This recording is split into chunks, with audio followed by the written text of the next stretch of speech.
All right, so we're going to be going over Philippians 2:25 through 30. Forgive the noise in the background. We are doing our 30-minute study today, and it was going to be a lot to type, but I just decided to do a quick video. Um, so I'm going to let Alex start with prayer really quickly, just to say a short prayer before we go into Philippians 2:25 through 30. Okay. Bow your heads and close your eyes. Oh Lord, thank you for this day. Thank you for waking us up this morning. Thank you for just wake. Yeah, thank you for waking us up this morning. Thank you for letting us just be alive to do your will today.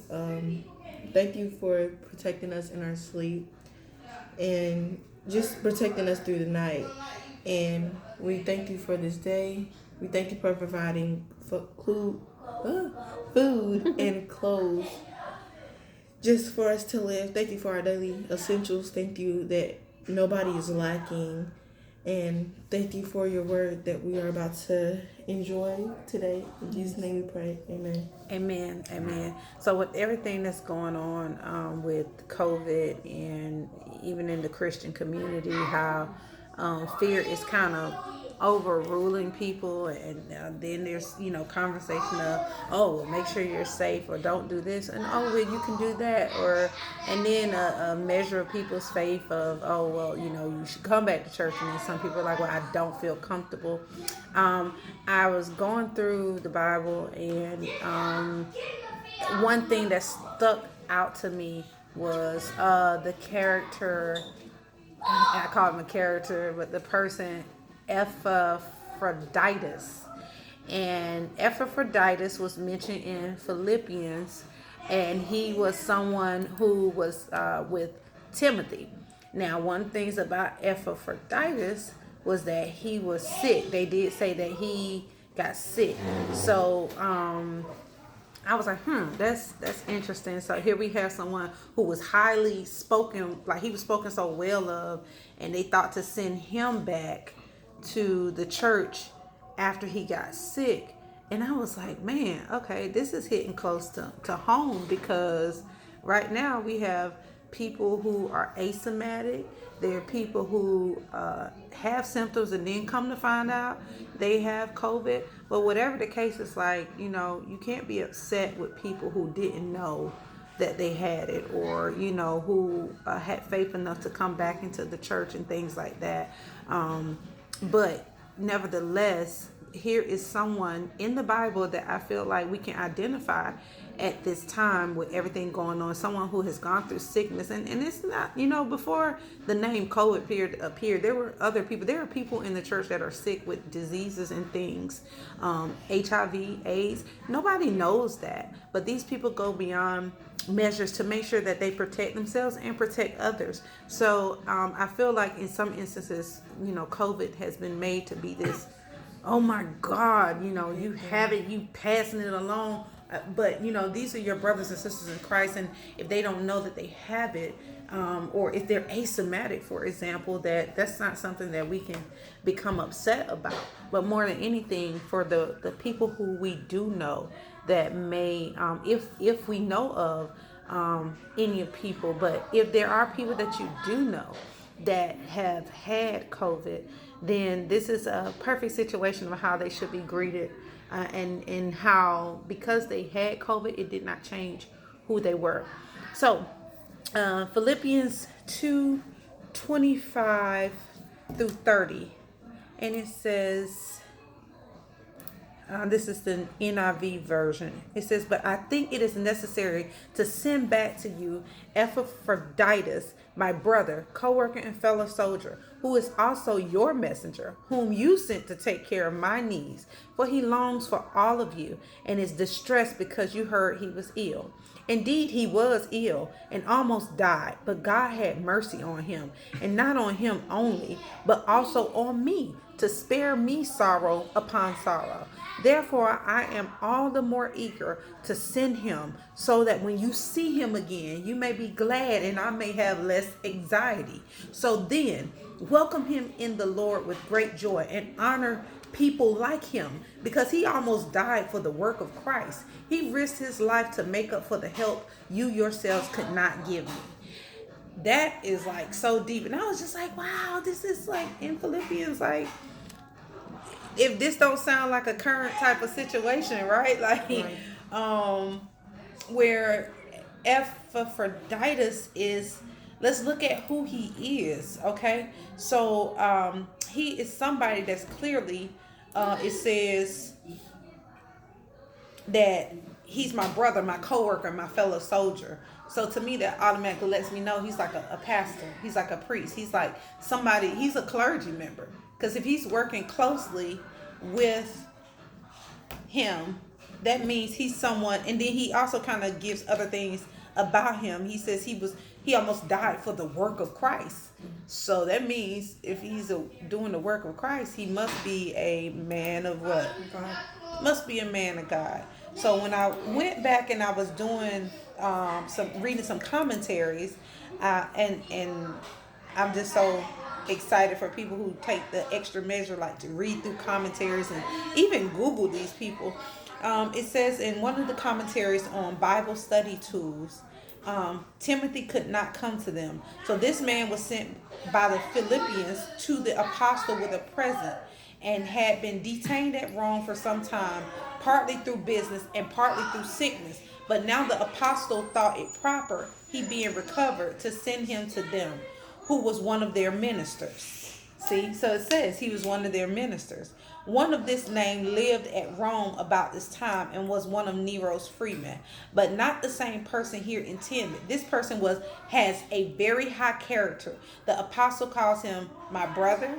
He said he's a co-worker, and then he called him a fellow soldier. So the ministry of the word is a work, and it is called the work of the ministry, and it is a laborious one when diligently and faithfully performed. The apostle was a workman that needed not to be ashamed, a laborer in Christ's vineyard, and one that labored more abundantly than others. And he was not alone. He had companions in his work, and this good man was one of them. So that lets you know if this is apostle, we tend to look at apostles as higher. That means they do more work. They're kind of at the top. And when you look at the different charts to discuss the positions, the teachers, the preachers, the the deacons, right? And then you have bishops, you have archbishops, apostles. So if he said this was his co-worker, it's like all into a name with a person, and then how the people describe him in the Bible. So it gives you hints of like who this person is. So we're not just talking about just any old person that got sick. We're talking about somebody who was high up. So he got sick. And it also says that in his sickness, it was almost into death, right? But then God spared him. So, which it says in, let's see here, 30, because he almost died for the work of Christ, but he risked his life to make up for the help you yourselves could not give me. In another version, I believe it's the King James version, it says that God spared him. And I'm trying to look that up real quick. So the kids are in there playing Just Dance. So if you hear some music in the background, it's Just Dance going on. Okay, this is the new King. Let's look at this one. Not regarding his life, but the supplies, like I said. Receive him, therefore, in the Lord with all gladness, and hold such men in esteem. So 27. So Philippians 2:27 said, for indeed he was sick almost unto death, but God had mercy on him. And not only on him, but me also, lest I should have sorrow upon sorrow. So it's like, he was also saying God had mercy on him, and as well as his brother Epaphroditus. Now, to me, that puts me in a situation where I think about the mercies that we have, because not only, okay, he went through the illness. So this is me thinking of my brothers and sisters who have gone through COVID. They're going through this thing. But I thank God, and thank God for the mercy to bring them out, and also the mercy he has had on me to not have had experienced it. You get what I'm saying? It's like, this person is considering the fact, like, God has been so merciful that, and we can look at that now.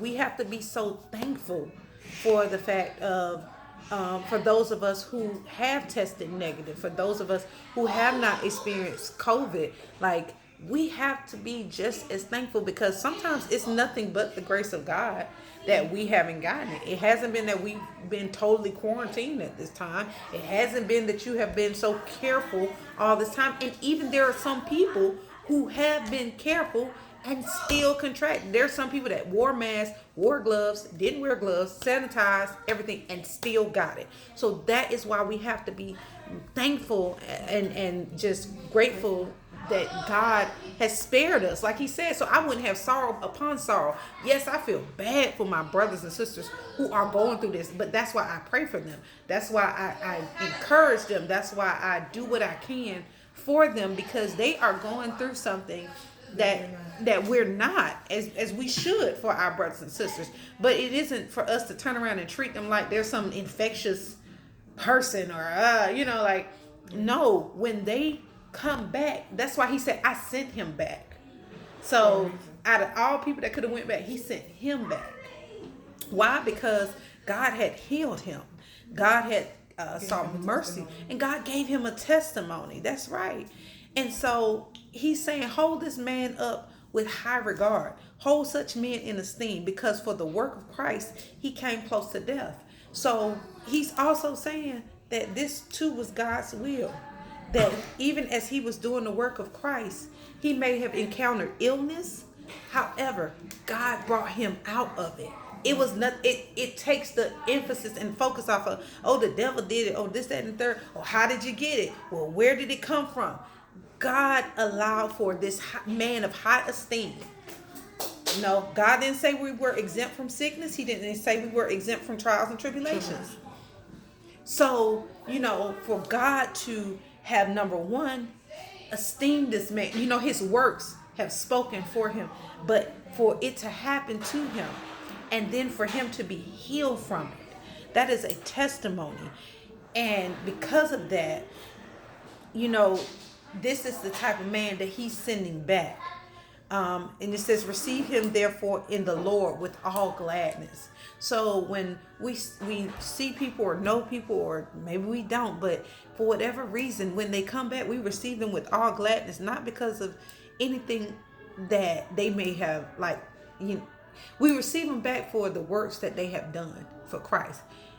Illness does not stop people from being servants to Christ. It does not stop people. So when I saw this person, like I said, Epaphroditus, I really wanted to know who he was. Like, I wanted to know why we mentioned him. Paul mentions him again near the close of his letter. He said, I have received full payment and have more than enough. I am amply supplied now that I have received from Epaphroditus the gifts you sent. They are a fragrant offering and acceptable service pleasing to God. That is for Philippians 4:18. In the very next verse, it is the oft-quoted promise that God takes care of those who puts God first. And my God will meet all your needs according to the riches of his glory in Jesus Christ. And that's Philippians 4:19. So it's interesting that his name is mentioned in this section. When looking at the origin of his name, it means belonging to Aphrodite. The name of the goddess is actually incorporated in the name of Epaphroditus. Such is the powerful of the gospel that a man is set free from dead paganism to serve the living God. When Epaphroditus received the gospel, he now belongs to Jesus, and the idol had no more claim on him, regardless of his name. His new birth triumphed the birth name.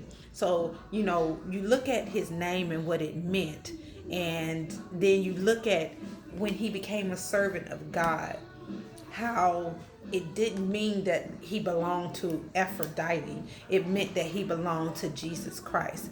And they always say it's something in a name, right? In the Bible, looking up people's name, the places, who they're surrounded by. Because if you're looking at it and if you're just reading it, you're like, okay, Epaphroditus is somebody who got sick, and he was sent back, and that was it. But if you want even deeper meaning, you'll see how this kind of hits close to home, that it's a man who himself has given the sake of himself for God's kingdom. And regardless of what happened to him, God spared his life because of who he was. And because of that, it's bringing forth a whole different testimony. So for our brothers and sisters that are going through this whole COVID situation, they have a whole new different testimony. You know what I'm saying? Mm-hmm. And that's why we should be joyful when they return or when they come back. Yes, we are to be careful and things like that, but that's just giving a different spin on. You can look in the Bible and find almost any type of situation, and I know that must be a horrible feeling. People can make you feel really bad about things. Oh, they got COVID or this, that, and the third. This was something that person had no control over. So I just think it was pretty awesome. So